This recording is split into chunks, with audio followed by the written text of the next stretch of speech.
Direct from Fort Meade, Maryland, this is DINFOS Live. Hello and welcome to DINFOS Live. I'm Major David J. Murphy, a DINFOS instructor and your host for today's program. On this month's episode, we'll be talking all about the practical application of public affairs with someone who's been around the career field for a really long time. I'm glad to welcome our guest to today's show, Strategic Advisor to Communications and Outreach for the Chief of Staff of the Army, U.S. Army Colonel David Butler. Welcome to the program, sir. Thanks, Dave. Glad to be here. Please have a seat. Thank you. Glad to have you here. We know you're a very busy person. We really appreciate you taking time out to be on our program today. But before we get into our discussion, I just want to remind everyone that if they have any questions for our guest, to please put them in the chat below, and we might just read them on the air. Bring them on. All right. Yeah. I like that attitude, sir. Okay, well, let's get on with the questions then. First, sir, can you tell us a little about yourself, your career in the Army, and your career in public affairs? Yeah, sure. So, you know, an Army is a little bit different. We become public affairs officers after having a job at first. So I was an infantryman growing up. Oh, wow. Platoon leader, company commander, staff officer, and in combat in Iraq and Afghanistan. And about the time I was getting promoted to major, the Army told me I was going to be a public affairs officer. Wow. Yeah, it was at first not like on the track, but I went back to a memory I had in Afghanistan where we had Greg Palcott from Fox News embedded with us. And I remember he was broadcasting right outside our tent, you know, to the whole world. And I was thinking, you know, amongst other things that we had going on, I was like, here's this guy who's having a profound impact on the world. You know, he's communicating to however many million people. And then when the Army told me I was going to be a PAO, I said, you know, I'd like to be a part of that. So. That's great. That's great. Yeah. You mentioned the Army told you were going to be a PAO. Had they not told you, or they kind of left you on devices, what would you have done in the Army? I would have gone on to be an infantry, you know, the track is battalion commander after that, then brigade commander. So my peers right now are just finishing up with brigade command. So okay. In charge of about 4,000 or so men or women. And I do often compare that with public affairs officers because I think that we really have a unique ability to make a big, big difference. And so my peers are doing great work with those 4,000 or so folks, and it's really important, and it's very important to those people. But, you know, I'm lucky enough to be able to whisper in the chairman of the Joint Chiefs' ear before he goes on the world stage to talk about what our nation is doing, or the Chief of Staff of the Army alongside him as we continue to transform the Army and improve the Army. So, two different tracks, and I'll tell you, I'm glad I took this one. That's great. Pretty cool. That's great to hear. That's a very important role you play, sir. And you know, you've seen a lot of the public affairs career field change over time. So talk to me about, you know, how you've seen the career field change and where you see it going in perhaps the next 5 to 10 years. Yeah, I think, obviously, we're much more digital now, and I think we're probably going to end up talking about social media, right, because we always do. I think that folks today, public affairs officers and audiences in general, are a lot more savvy to what's going on in the world. It's a lot harder to just focus on, you know, your small piece of the pie, because we have, you know, the information environment is so wide and so open. So people have a lot more awareness. And I think that, you know, that lends to the practical application of public affairs. It's important, you know, when we're on DINFOS Live, or we end up talking about something that's seemingly like a tactical or very personal thing. Sometimes these conversations can have strategic impact. Hopefully not this one, but you know. Well, sir, put yourself in the shoes of that kind of battalion commander, their PAO, right? You know, you're trying to support a commander who's talking to, like I said, 4,000 troops.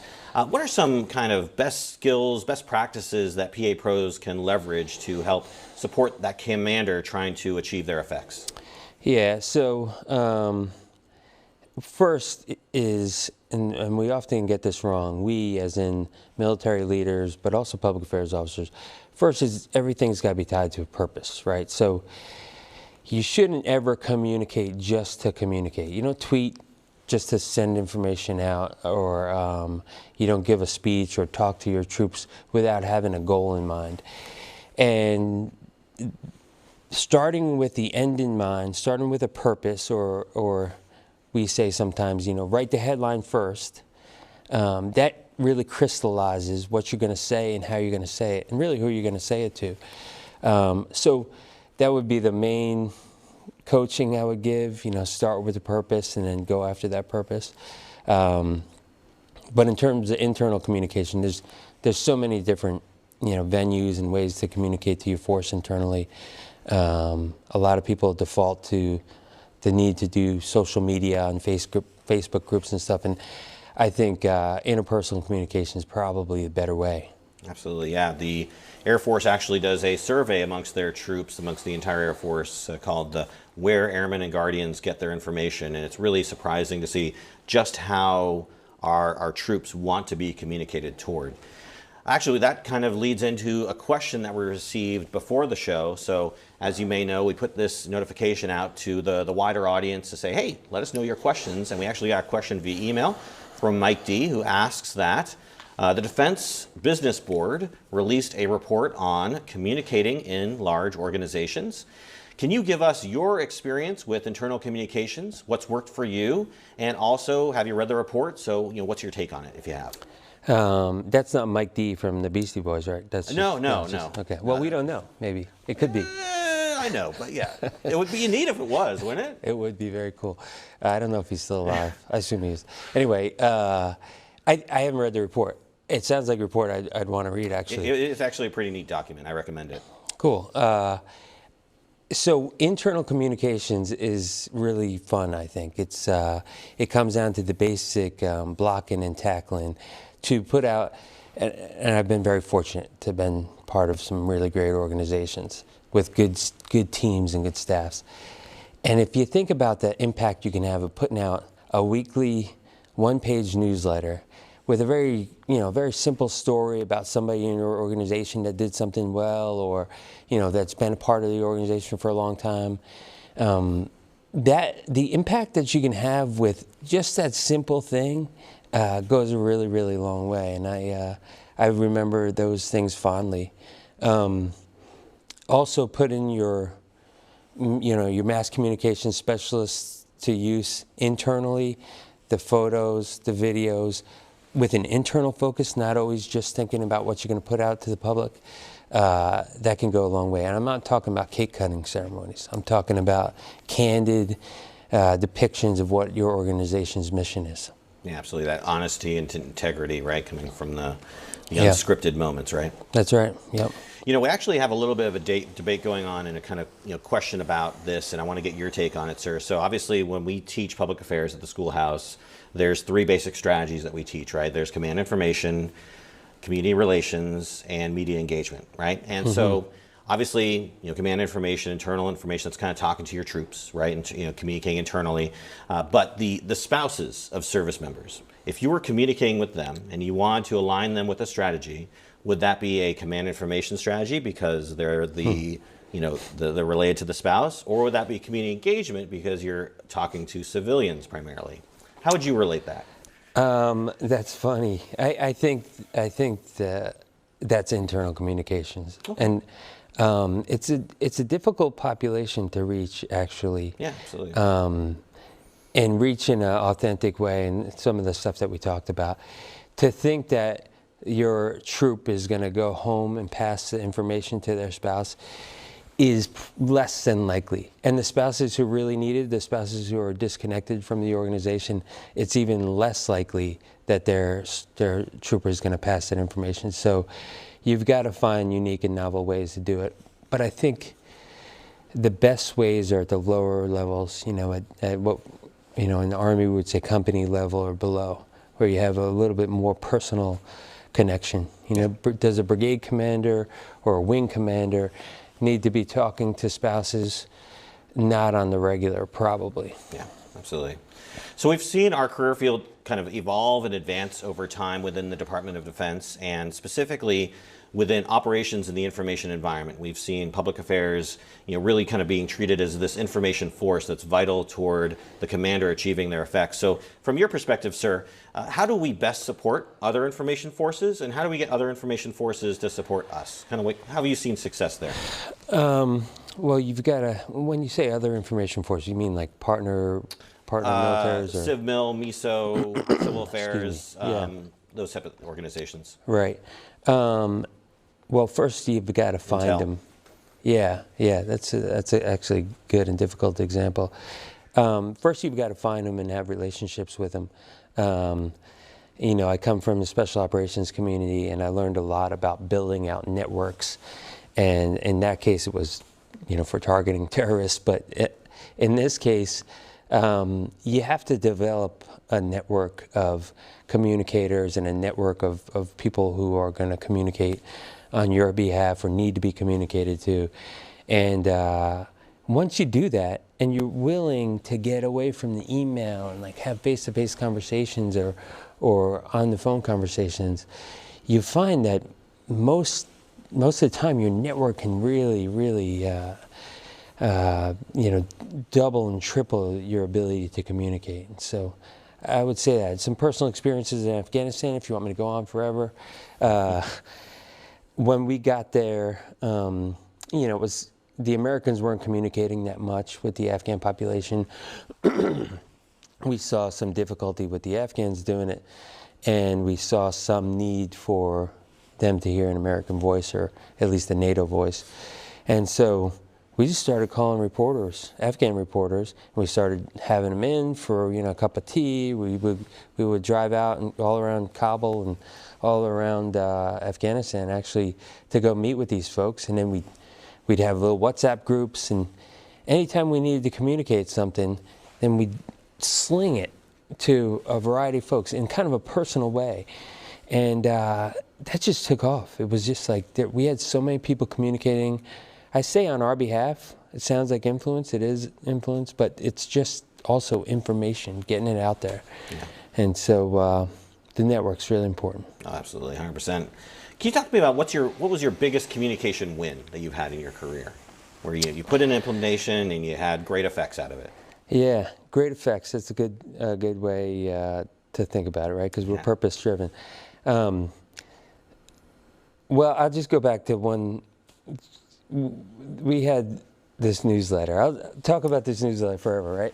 So we were at the Special Warfare Center in school. It's where they train Special Forces men and women, and MISO and Civil Affairs at Fort Liberty. And we were trying to do some external communication, but we really didn't have that much of a venue to do it. So we started a newsletter, just me and a couple of my team. And I just... An email newsletter, right? Or was it a physical newsletter? Yeah, so funny enough, we did some physical distribution of it. Where do you think we put it? I imagine in the places where the troops are, where they're going. We put it in the latrines, friend. Oh my gosh, yeah, that makes sense. That makes sense. And this is a schoolhouse, so we were talking to instructors and cadre and stuff. So a lot of them were more senior. So we put the physical newsletter out in the latrines and around posts, and this is just printing a couple hundred pages, and then we also blasted out via email, and I just remember people that had worked there for a while. There were people coming to us with tears in their eyes. Wow. Yeah, they would come and they'd be hugging us, and I read the story about Joe. I never knew that about him. He's such a great member of the team. And it was like this internal pride that man, I'll never forget how powerful that was. Mm-hmm. It wasn't talking on the national stage, which, I've done for quite a few years. It was just a really personal impact. And you said effects. I think that affected the organization quite a bit. People in it, they would look forward each week to our newsletter. And it didn't take that long. It was a little bit of a a weight that we had around our neck, because every week you're producing a story. Mm-hmm. But anyway, that we had great impact there. I really enjoyed that. If anything, it's a forcing function, right? And it allows you to sort of be like, well, I need to cover that thing, so give me the access so I can cover it, so I can write the story and make your newsletter. It was a force function. It actually was, yeah. On the other end of the spectrum, right, we obviously do many different things or try to communicate, and not all of those communication effects go as planned or are as successful as we hoped. Have there been any experiences like that for you? And if there were, what did you learn from those experiences?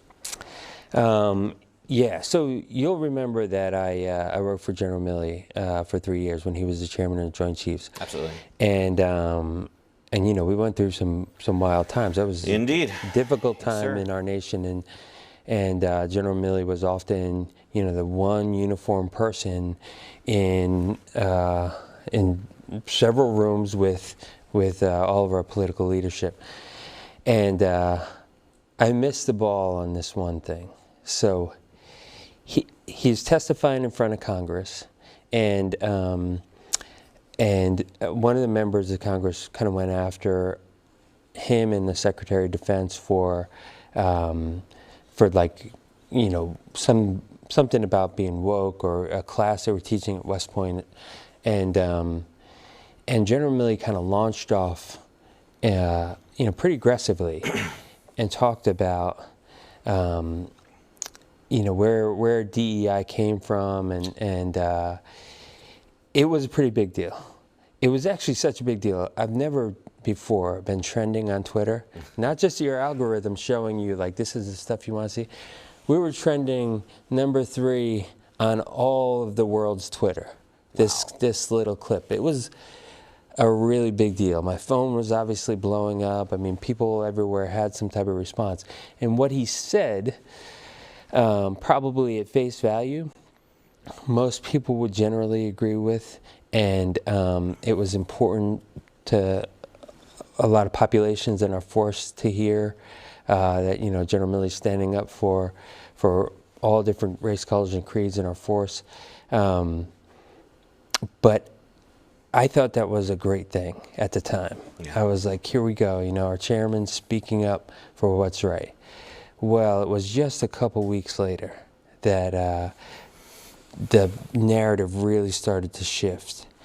And we went through years after that of bad times, and the people were using that to bash the military, and social media, you know, became a massive cesspool of personal attacks and attacks against the military, all based on just a couple minutes he said in Congress. Wow.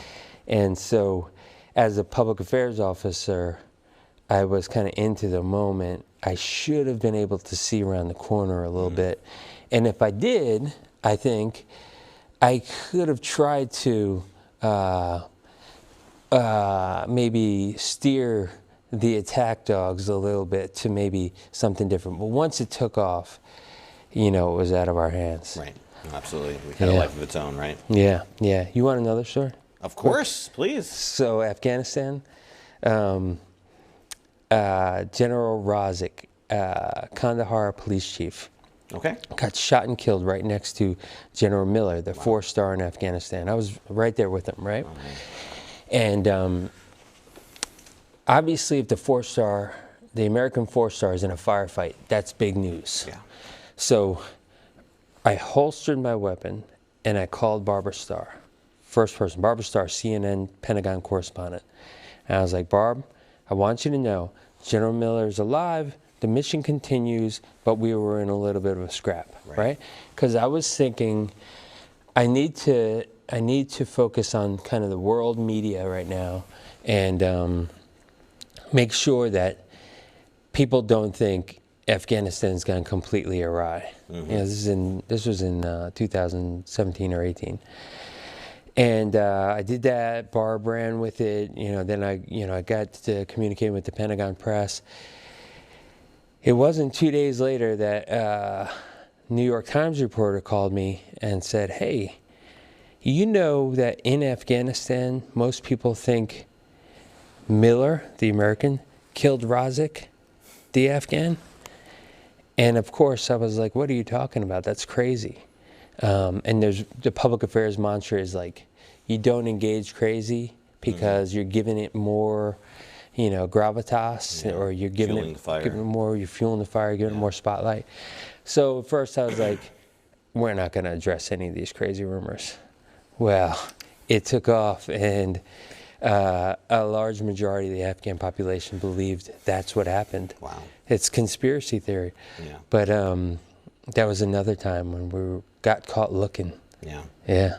Wow. It was crazy. Well, those are some really amazing stories. Do you have any perhaps unusual or kind of strange stories that you've or experiences that you've had in your career as a public affairs professional? And I would say, did they inform or shape your career at all? I mean, luckily, I got brought up in special operations, so I was able to do some amazing things that a lot of public affairs officers weren't able to do. So Right. I would say certainly traveling all around the world. I was talking to some of the crew here. You know, I've got to sail around on a ship and do national level operations from a very tactical perspective. So in those positions, well, we were lucky enough to, be able to edit the president's speech. Wow. You know, like they would send it to us and say, "You guys did this operation. What do you think we should say about it?" And that's a really cool and interesting thing. So, I would just say that never turn your back on opportunities like that. Just dive in. You're good enough, right? You're just as good as anybody else doing this kind of thing. So just take them head on, right? Yeah, Don't be afraid of the opportunity. Oh, yeah, that's good. Good words of advice for sure. Sir, obviously you've been in the military for quite a while. So have I. Not that I'm looking long. at retirement here in the foreseeable future. I'm curious, from your perspective, sir, when you take off the uniform, do you plan to continue to pursue kind of the strategic communication in the civilian world, or are you going to do something else, like woodworking? Who knows? It'd be fun just to work on cars. Yeah. Anyway, unfortunately, or maybe fortunately, I think I'm going to have to, I think I'm going to continue to work. Yeah. And I think it's going to be in communication. I mean, I do love what we do. Oh, yeah. It's fun. It's fun. It's important. It's, it's human beings, right? We communicate. It's kind of organic to who we are. And so, I love doing it, and I think I would look forward to a civilian career doing it. My wife gives me some smack sometimes and says, "Well, if you get out of the Army, you're going to be a spokesperson for a dog food company." Oh my gosh! And so I just say, not that dog food isn't important, but part of being passionate about communications is doing it for a real, foundational purpose. Yeah. So, yeah. No, I think communicating on behalf of the Army is a very important function, and it's definitely something very significant. So whatever you end up doing after, when hopefully the Army gets to keep you for many, many more years before that happens, I hope it's as significant as what you're doing currently, or at least gets close to it. Obviously, you've learned quite a bit, right? And we talked a little bit about private sector, right? Because that's eventually where we may end up. And we have audience members who I think are from the private sector. So my question to you is, considering how much public affairs and public relations learns from one another, do you think there are any lessons we can learn from the private sector about how they use strategic communication? Yeah, sure. One thing that they do is they only seem to communicate when they're trying to achieve something. We very often, and I think it's part of what we teach probably here, is we want to do media, or we want to do social media. And we talked about it before a little bit, about making sure you're tied to a purpose each time. Yeah. So when we get invites to go speak somewhere, the chief of staff of the Army gets invites to speak somewhere, or he gets an invite to do an interview, I'm thinking, what purpose are we trying to achieve? Yeah. Maybe the purpose is just being transparent. I don't necessarily drive my calendar towards just being transparent all the time. I'm usually tied to some type of purpose.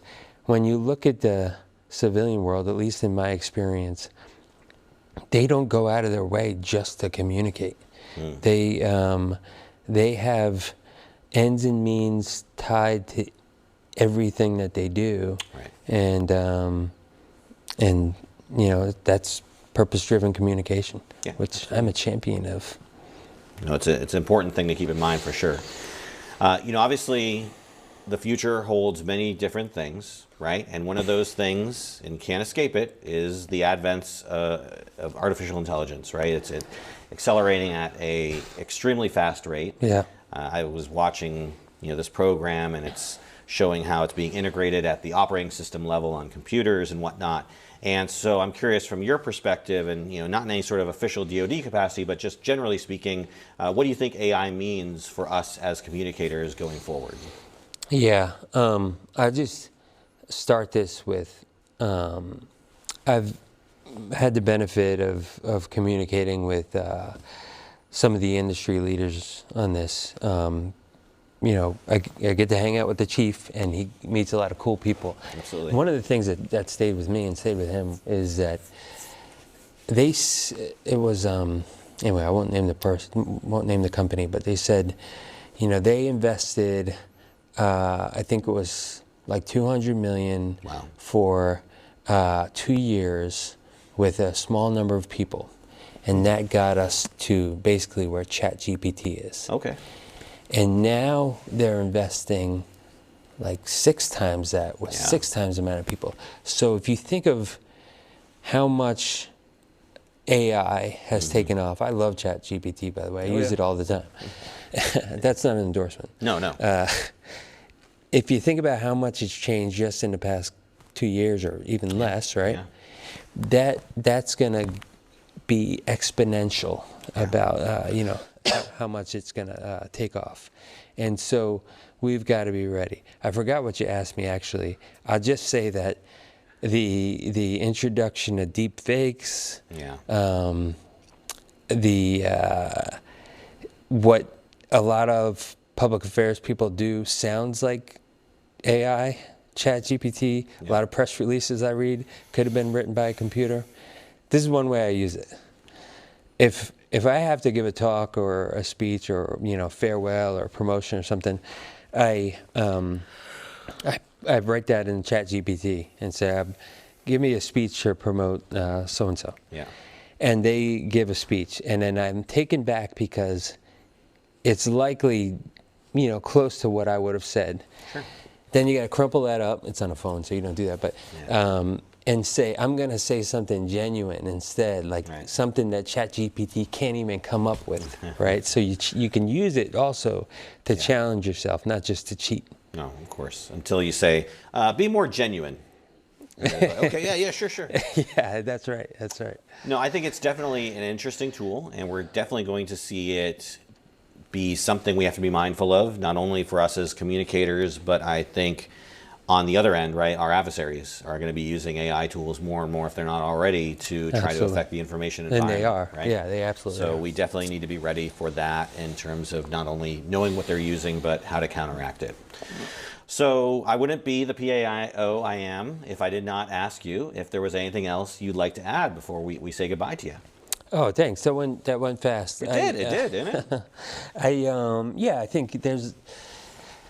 I think we should all take pause in what we do for a living. I think that being a public affairs officer is a very, very special thing, and it's really important for what you do for your organization, the people in it, and the world, our taxpayers, moms and dads.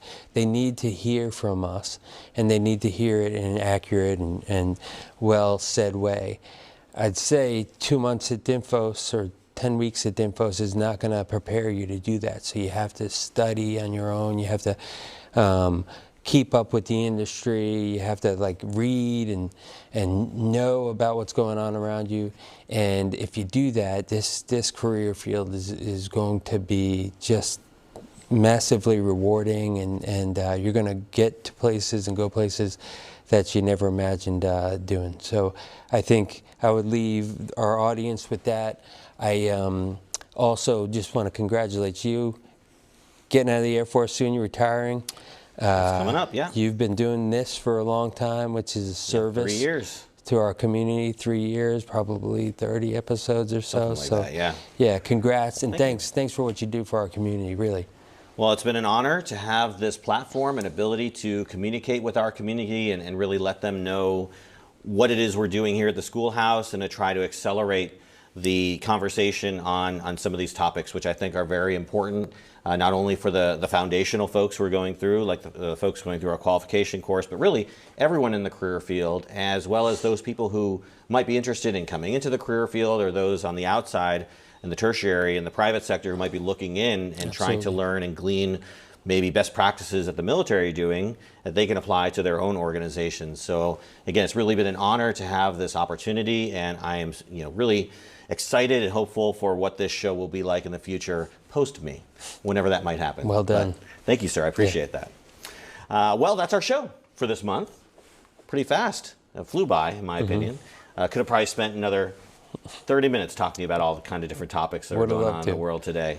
But I do, again, want to thank you so much for taking time out to be here today, sir. I know you're very busy, so thank you. Everything you've been able to give us and our audience, I think, has been really awesome. So thank you for sharing your knowledge and expertise. Thanks for having me. It's great. Thanks a lot. Glad to hear that, sir. Thank you, sir.